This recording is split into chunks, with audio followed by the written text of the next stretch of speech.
Morphic resonance is a connection across time from the past to the present.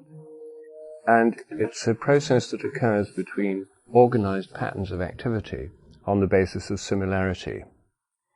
What it means, in effect, is that each species has a kind of collective memory.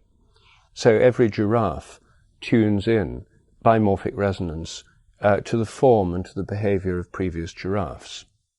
Every crystal, as it crystallizes, tunes in to the way that previous crystals of the same chemical crystallized in the past. So there's a kind of memory given by morphic resonance in all kinds of things.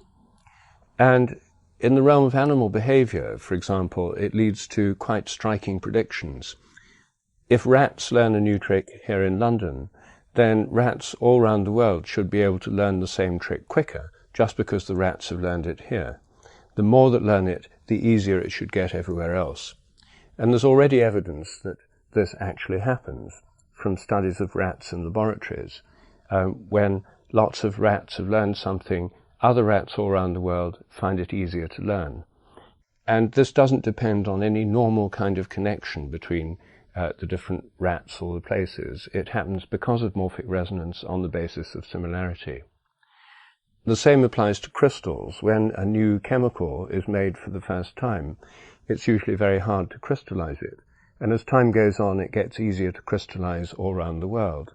I think the reason for this is that morphic resonance connects up the crystals so they tune into a kind of collective memory. So morphic resonance works through morphic fields, the organizing fields of chemicals and biological systems. The word morphic comes from the Greek word for form.